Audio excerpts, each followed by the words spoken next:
Oke teman-teman, jadi pada kesempatan kali ini kita akan membahas tentang saluran pemasaran atau marketing channel.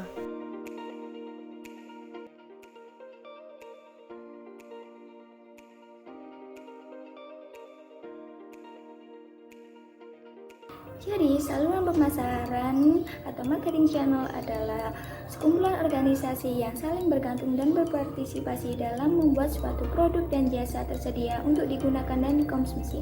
Mereka adalah serangkaian alur yang diikuti oleh produk dan jasa setelah produksi yang berpuncak pada pembelian dan konsumsi oleh pengguna akhir.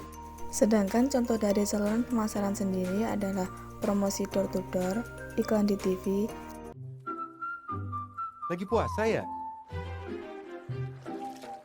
dan internet. Sedangkan sistem saluran atau marketing channel system merupakan perangkat saluran pemasaran khusus yang digunakan oleh sebuah perusahaan atau organisasi-organisasi yang saling bergantung yang tercakup dalam proses yang membuat produk dan jasa tersedia untuk digunakan. Dan jaringan nilai adalah sebuah sistem kemitraan atau aliansi yang diciptakan perusahaan untuk menyediakan, menambahkan, dan menghantarkan penawarannya. Jaringan nilai meliputi pemasok perusahaan dan pemasok-pemasoknya, serta pelanggan langsung dan pelanggan akhir mereka.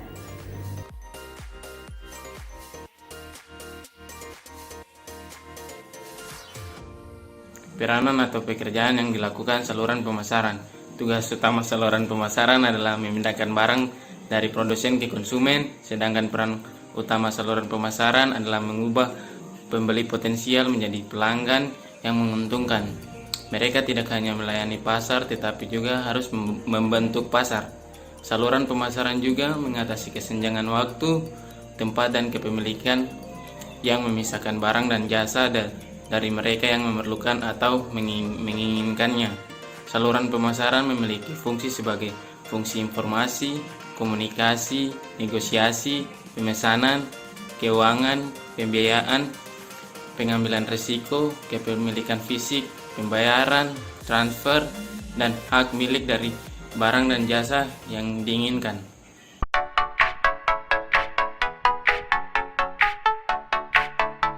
Rancangan saluran. Yang pertama, menganalisis tingkat output jasa yang diinginkan konsumen. Dalam merancang saluran pemasaran, pemasar harus memahami tingkat output jasa yang diinginkan pelanggan. Kedua, menentukan tujuan dan hambatan. Dalam perencanaan efektif, diperlukan penentuan segmen pasar yang akan dilayani dan memilih saluran terbaik untuk masing-masing segmen tersebut. Tujuan saluran bervariasi, tergantung karakteristik produk.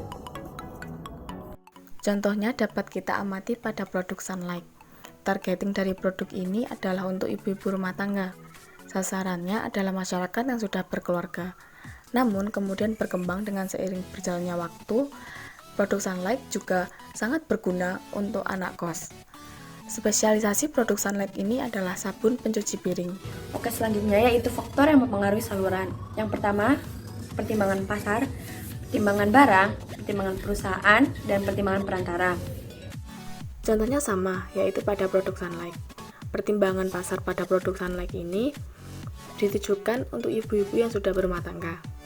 Sedangkan pertimbangan barang atau produk Sunlight meluncurkan beberapa ukuran dan berat. Sedangkan untuk pertimbangan perusahaan, produk Sunlight menganalisis kemampuan manajerial, pengawasan, dan pelayanannya untuk konsumen. Sedangkan untuk pertimbangan perantara, produk Sunlight menempatkan dirinya pada supermarket atau toko-toko kelontong sebelum ke tangan konsumen, yaitu ibu-ibu rumah tangga. Dan yang selanjutnya yaitu yang keempat, mengidentifikasi dan mengevaluasi alternatif saluran utama. Perusahaan dapat menggunakan alternatif saluran melalui 3 elemen, diantaranya jenis-jenis perantara bisnis yang tersedia, jumlah barang perantara yang diperlukan, dan yang ketiga yaitu syarat dan tanggung jawab setiap anggota saluran. Dan yang terakhir yaitu mengevaluasi alternatif utama. Masing-masing alternatif saluran harus dievaluasi terhadap kriteria kendali, ekonomi, dan adaptif.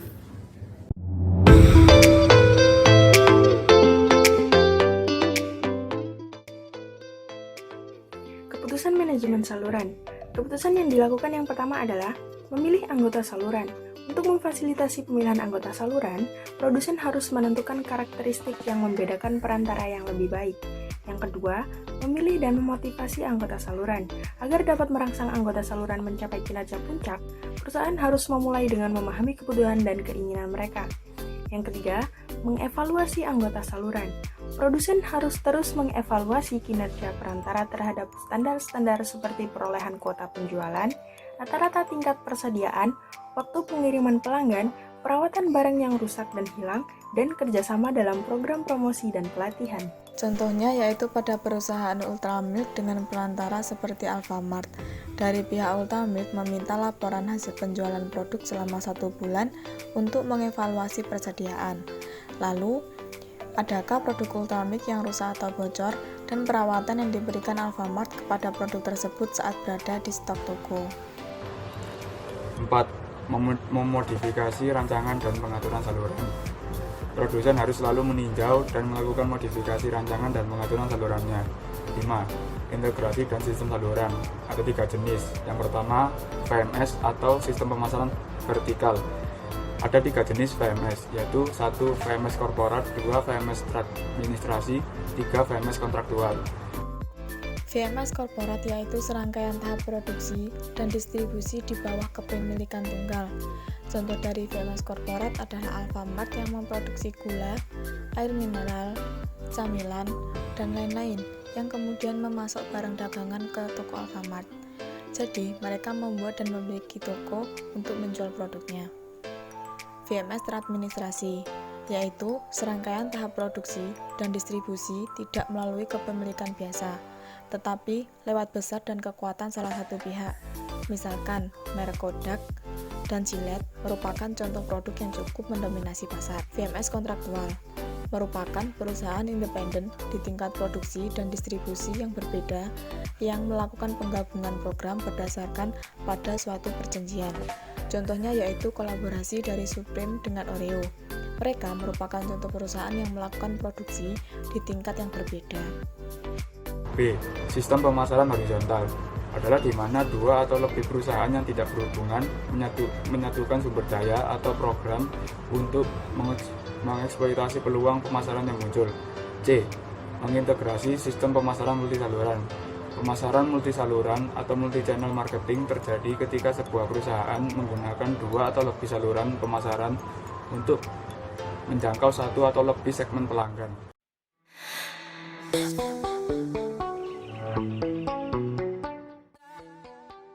Oke, yang selanjutnya adalah mengelola konflik saluran. Konflik saluran terjadi ketika salah satu anggota saluran mencegah saluran lain dalam mencapai tujuannya.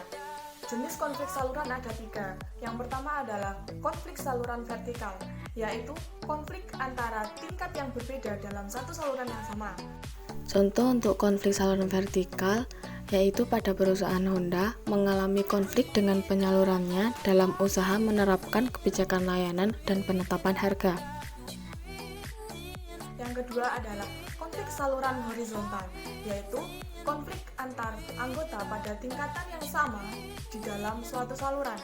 Contoh konflik pada saluran horizontal yaitu misalkan Pizza Hut mengeluhkan tentang pizza Domino's yang berlaku curang terhadap bahan dan memberikan pelayanan yang buruk.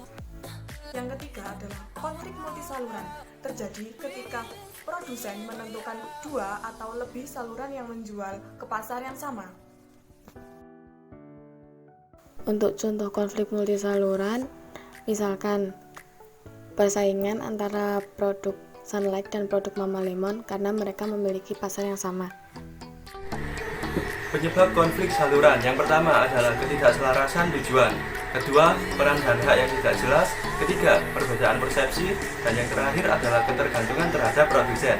Adapun strategi untuk mengelola konflik saluran, yang pertama adalah penerapan tujuan superordinate, kedua pertukaran karyawan, ketiga keanggotaan gabungan dalam asosiasi dagang, keempat mengkooptimasikan dukungan pemimpin di berbagai saluran, yang kelima menerapkan diplomasi, mediasi atau arbitrasi, dan yang terakhir adalah menempuh upaya hukum.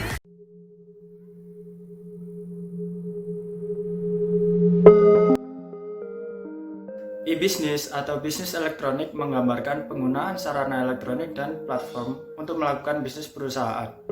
E-commerce berarti bahwa perusahaan atau situs menawarkan untuk melakukan transaksi atau memudahkan penjualan produk dan jasa secara online. Contoh dari e-commerce di Indonesia ada Bibli.com, Tokopedia, Bukalapak, Shopee, dan banyak lainnya. Di dalam e-commerce, perusahaan dapat dibagi menjadi dua bagian, yaitu yang pertama perusahaan klik murni, di mana perusahaan tersebut telah meluncurkan situs webnya tanpa ekstensi perusahaan apapun sebelumnya. Nah, internet itu paling bermanfaat bagi produk-produk dan jasa, bila mana ada konsumen yang mencari kenyamanan saat berbelanja yang lebih besar. Namun, ada juga kekurangannya, di mana konsumen tersebut dapat memesan tetapi tidak dapat mencobanya terlebih dahulu, sehingga kualitasnya itu tidak dapat diuji. Yang kedua adalah perusahaan nyata sekaligus klik, di mana perusahaan ini telah ada sebelumnya, namun ia menambah situs online untuk informasi maupun e-commerce. Nah, penambahan saluran pemasaran ini dalam bentuk e-commerce akan memberikan konflik yang akan terjadi, yaitu persaingan antar saluran, di mana e-commerce akan bersaing dengan pengecer, agen, maupun toko offline mereka sendiri.